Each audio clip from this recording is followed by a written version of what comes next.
හොඳයි මම අද ඔයගොල්ලන්ට කියලා දෙන්න යන්නේ අලුතෙන්ම කොහොමද AutoCAD වලින් AutoCAD කෝස් එක ස්ටාර්ට් කරන කෙනෙකුට කරන ක්‍රමය. ඔයගොල්ලෝ සාමාන්‍යයෙන් AutoCAD කරනවා කියන්නේ ඕනම එක්කෙනෙකුට AutoCAD කරන්න බෑ. ඇත්තටම හොඳ සාමාන්‍යයෙන් ප්‍රොෆෙෂනල් knowledge එකක් තියෙන්න ඕනේ. ඒ කියන්නේ ඔයගොල්ලෝ සිවිල් කෝස් එකක්, එහෙම නැත්නම් QS කෝස් එකක්, එහෙම නැත්නම් ඩ්‍රාෆ්ට්මන් කෝස් එකක්, එහෙම නැත්නම් ඉන්ජිනියරින් knowledge එකක්, ඔයගේ ප්‍රොෆෙෂනල් knowledge එකක් තියෙන එක්කෙනෙකුට තමයි AutoCAD සූට් වෙන්නේ. ඒ නිසා අපි ගොඩක් විට කියන්නේ මේ වගේ දෙයක් කරලා ඔයගොල්ලෝ AutoCAD වලට එන්ටර් වෙනවා නම් වඩා හොඳයි. එහෙම නැතුව ඔයාට AutoCAD කරන්න අවශ්‍යතාවයක් ඇති වෙනවා නම් මෙන්න මේ වගේ දෙයක් වෙන්න පුළුවන්. ඔයා ඉදිරියේදී ඔයාගේ අනාගතයේදී මම මේ දේ වගේ දෙයක් කරන්න බලාපොරොත්තු වෙනවා.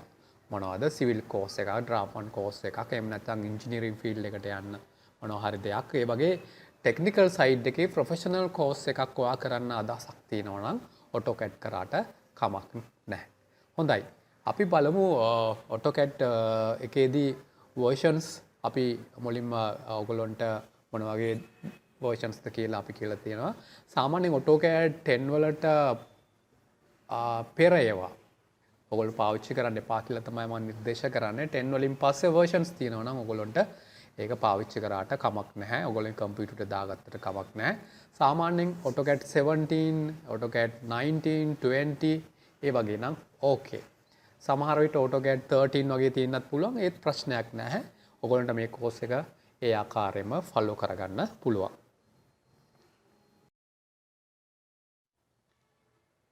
හොඳයි මගේ කම්පියුටරේට දාලා තියෙන්නේ AutoCAD 17 කියන version එක. එතකොට ඒ 17 version එකදී අපිට ගොඩක් දේවල් ඇත්තටම කරන්න පුළුවන්. ඒකේ පහසුයි කියලා මට හිතුණා. ඒ වගේම ඔයා 19 20 වගේ යන්නත් පුළුවන්. ඒ වගේම 13 10 වලට ඉහළින් තමයි යන්න ඕනේ ඇත්තටම. මම මුලින්ම සඳහන් කර ආකාරයට මගේ 17 version එකේදී අපි තියෙනවා මෙතන home, insert, annotate, parametric view, manage වගේ menu tabs ටිකක් තියෙනවා. ඊට අමතරව application menu එක තියෙනවා මෙතන. සාමාන්‍යයෙන් common Windows based applications වල තියෙන දේවල්. ඊට අමතරව මෙතන තියෙනවා වැඩ කරන area එක. මේක තමයි වැඩ කරන area එක. සහ මෙතන තියෙනවා command line එක. command prompt එක කියලා තියෙනවා අපිට. ඉතාමත් වැදගත් අපිට මේක. මේ command prompt එකෙන් වෙන්නේ අපි මොනවා හරි command එකක් දුන්නොත් උදාහරණයක් මම දෙනවා command එකක් offset කියන එක. offset කියන command එක දුන්නාට පස්සේ ඒකේ තියෙනවා අපිට ඊළඟට කරන්න ඕනේ මොකක්ද කියන එක. එයා කියන්නේ specify offset distance. එතකොට අපිට distance එක දෙන්න තියෙන්නේ. එයා කියනවා අපිට කරන්න ඕන දේ. එතකොට ඒ වගේ අපිට ඉතාමත් උදාහරණයක් අපි distance එකක් දෙමු, amount එකක් දෙමු. මම 2 කියලා enter කරා. ඊට පස්සේ අපි අහනවා ඊළඟට select object to offset. ඒ කියන්නේ object එකක් select කරන්න ඕලු. අන්න ඒ විදිහට අපිව guide කරනවා මොකද්ද කරන්න ඕනේ කියන එක. මේක අපිට experience එකක් එනකන් හොඳයි. ඊට පස්සේ අපි දන්නවා command එක දුන්නාට පස්සේ ඒ distance එක අහන්නේ. ඊට පස්සේ object එක select කරගන්න ඕනේ. ඒ වගේ අපිට ඉදිරියට කරන්න ඕන දේවල් අපිට මතකේ හිටිනවා. ඒ නිසා අපිට මෙතෙන්ට යන්න අවශ්‍යතාවයක් වෙන්නේ නැහැ. නමුත් අපි මුලින් ඉගෙන ගන්න අවස්ථාවේදී අපිට අවශ්‍යයි මේ command prompt එක එහෙම නැත්නම් command line එක follow කරගන්න. right? ඒක තමයි ඊටමත් වැදගත් වෙන්නේ. හොඳයි. අපි දැන් අපි බලමු line command එකක් දීලා මොකද්ද කරන්න පුළුවන් කියන එක. අපි line command එක ගත්ත command එක දීලා අහනවා first point මම දුන්නා first point එක. ඊට පස්සේ අහනවා next point මම next point එක දෙනවා. ඔය ආකාරයට මම points කීපයක් දෙනවා. ඔන්න වගේ අපිට draw කරගන්න පුළුවන්. command එකෙන් ඉවත් වෙන්න escape key එක ගහන්න පුළුවන්. එහෙම නැත්නම් enter key එක දෙන්න පුළුවන්. එතකොට ඒ ආකාරයට command එකෙන් ඉවත් වෙන්න පුළුවන්. මට කියන්න ඕනේ මේ line command එක ගැන නෙමෙයි ඇත්තටම. AutoCAD වල වැඩ කරනකොට අපිට මේ ස්ක්‍රීන් එක හසුරවන්න ඕන ආකාර ගොඩක් තියෙනවා. ඒකෙන් අපිට ඇත්තටම අත්‍යවශ්‍ය කොටස තමයි ස්ක්‍රීන් එක කොහොමද zoom කරගන්නේ, එහෙම නැත්නම් pan කරගන්නේ. ඒ වගේ දේවල් තමයි තමත් වැදගත්. අපේ mouse එකේ scroll එක තියෙනවා. අපි දන්නවා scroll එක පාවිච්චි කරලා අපිට පුළුවන් zoom in zoom out කරගන්න ඉතාමත් පහසුවෙන්. එතකොට අපි කරන දේවල් ඉතා සියුම්ව zoom කරලා අපිට වෙනස් කරගන්න, edit කරගන්න, ඒ වගේ දේවල් කරගන්න පුළුවන්. ඒ වගේම scroll එකේ press කරගත්තම pan command එක activate වෙනවා. ඔන්න pan command එක. scroll එකේ press කරගත්තා. scroll එක press කරන් තමයි අපි move කරන්න වෙන්නේ. ඒ කියන්නේ යම් කිසි දෙයක් අපිට zoom කරගත්තාට පස්සේ එම size එකෙම zoom කරගත්තාට පස්සේ එම size එකෙම අනිත් තැන් වලට යන්න ඕන නම් අපිට pan command එකේ යන්න පුළුවන්. right? ඒ වගේම අපි zoom කරගත්තට පස්සේ සම්පූර්ණ drawing එකම screen එකට ගන්න ඕන නම් scroll එකේ double click කරන්න. ඔන්න ඒකට කියනවා zoom extend කියලා. zoom extend. එතකොට අපි ඉගෙනගෙන තියෙනවා scroll එකෙන්ම මොනවද? zoom in, zoom out, pan, zoom extend ඔන්න ඔය විදිහට ගොඩක් දේවල් scroll එකෙන් mouse එකේ scroll button එකෙන් අපි ඉගෙනගෙන තියෙනවා.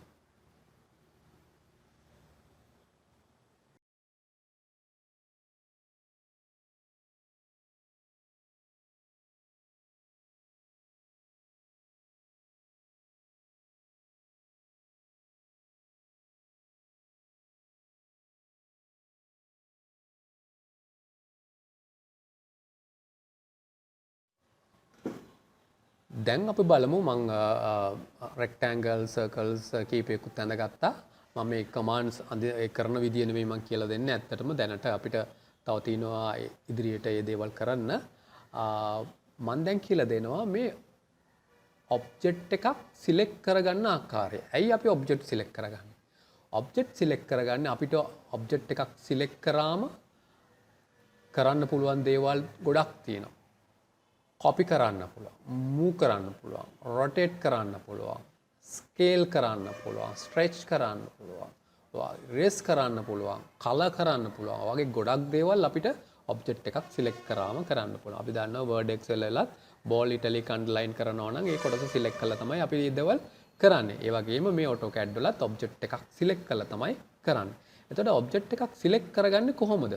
object එකක් select කරගන්න නම් mouse point එක අරන් ගිහිල්ලා ඒ අදාළ object එකේ click කරාම object එක select වෙනවා. ඒ වගේම මේ object එක අපිට rectangle එකක් select කරගන්නවා, මේ line එකක් select කරගන්නවා. ඔය වගේ click කරලා select කරගන්න පුළුවන්. එහෙම select කරගත්ත එකක් deselect කරගන්න escape key එක අපි press කරගන්නවා.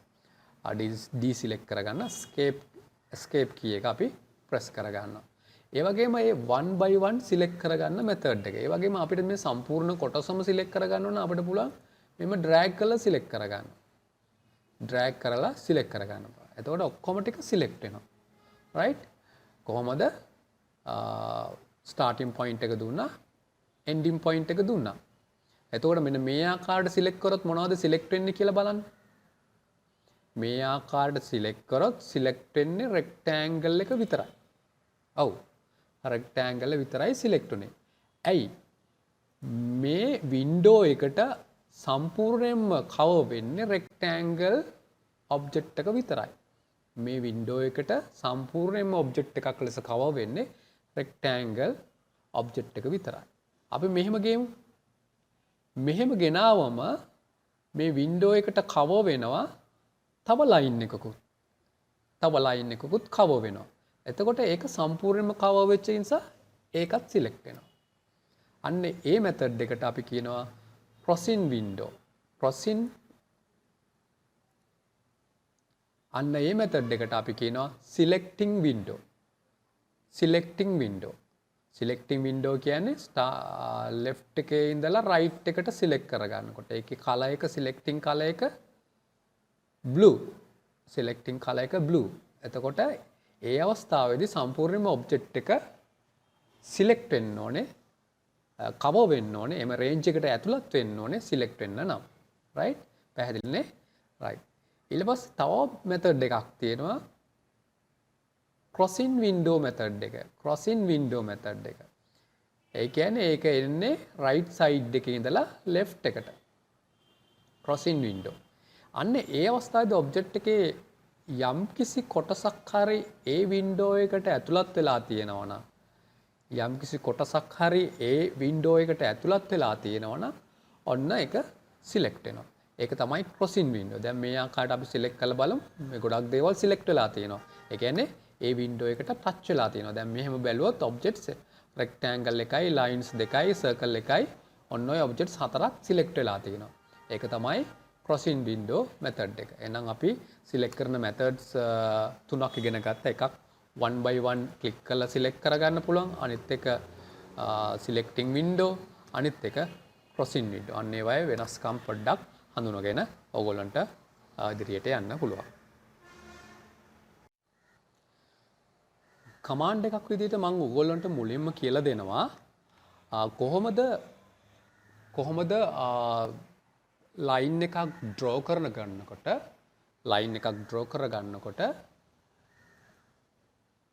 straight line එකක් හඳින්නේ කොහොමද කියලා. දැන් මේ line එක straight නෑනේ. අපිට ටිකක් අමාරු straight line එක draw කරගන්න. දැන් මෙන්න මේ මට්ටමට ගෙනාවොත් අපිට ටිකක් අපහසුයෙන් තමයි ගත්තේ. right?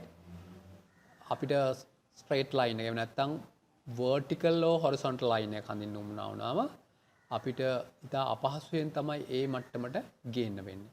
නමුත් අපිට command එකක් තියෙනවා auto. auto එක on කරාම බලන්න command line එකේ auto on කියලා වැටුණා. auto එක on කරාම අපිට vertical and horizontal lines විතරයි ඇඳෙන්නේ. එතකොට straight line එකක් හඳින්න ඕන නම් අපි auto එක on කරගන්නවා. දැන් අපිට straight line එකක් විතරයි ඇඳෙන්නේ. නැවත auto එක off කරගත්තොත් ඒ කියන්නේ F8 press කරොත් එහෙම නැත්නම් auto button එක press කරොත් on off button එකක් තියෙනවා auto. ඒක ඕගොල්ලන්ට මම පෙන්නන්නම්. මෙන්න මේ status bar එකේ තියෙනවා. මෙන්න මේ status bar එකේ ඒකේ මෙතන තමයි මෙන්න මේ status bar එකේ මෙන්න මෙතන තමයි auto එක තියෙන්නේ. ඔයගොල්ලන්ට පෙන්නනවා shortcut එකත් F8 කියන එක.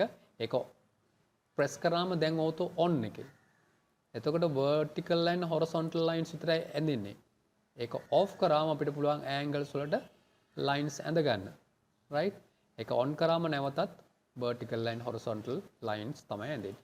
ඕකම අපිට keyboard එකේ F8 ගහලා කරන්න පුළුවන්. සමහර වෙලාවට ඔයගොල්ලෝගේ function keys වලට ඔයගොල්ලෝගේ laptop එකේ වෙන commands තියෙන්නේ. F8 ගැහුවට ඒක වැඩ කර නොකරන්න වෙන්න පුළුවන්. එතකොට ඔයගොල්ලන් keyboard එකේ තියෙනවා Fn කියලා key එකක්. Fn කියන key එක press කරගෙන F8 ගහන්න. එතකොට ඔයගොල්ලන්ට ඒ command එක වැඩ කරන්න පුළුවන් වෙනවා. right? ඒක තමයි auto command එක. vertical and horizontal lines ගහන්න ඕන නම් අපිට ඒක on off කරගෙන ඒ කියන්නේ on කරගන්න පුළුවන් vertical and horizontal lines. off කරගත්තොත් අපිට angles වලට lines ඇඳ ගන්න පුළුවන්. පැහැදිලිනේ?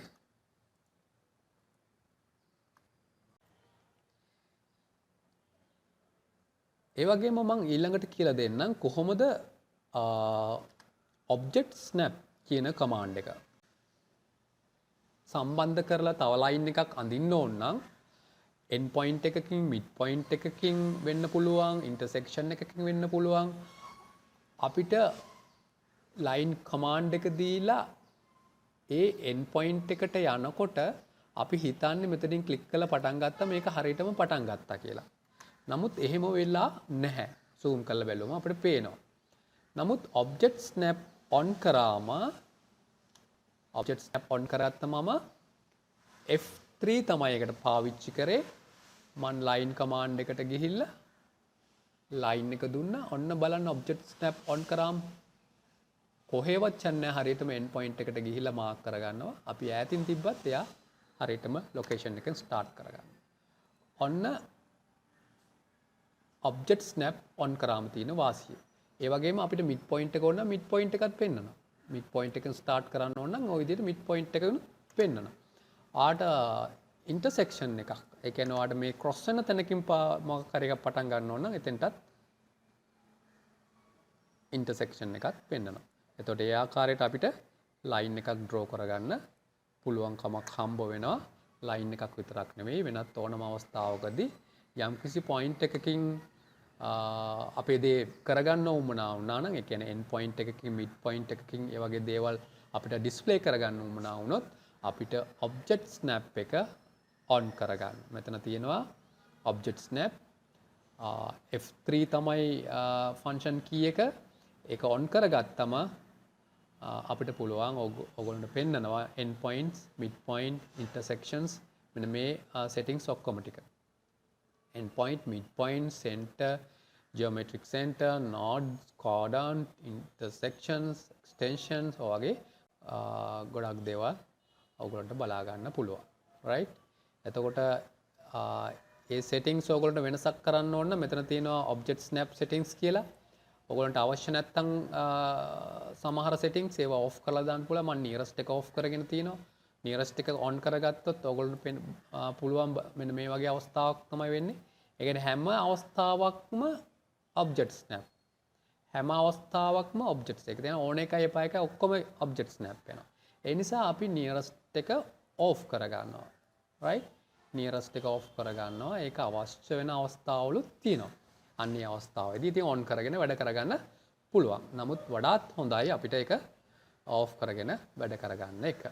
right? එතකොට ඒක තමයි object snap එක. එතකොට මම කියලා දුන්නා auto එක සහ object snap එක. තවත් status bar එකේ තියෙන commands කීපයක් තියෙනවා. මම ඒකත් ඉදිරියේදී කියලා දෙන්නම්.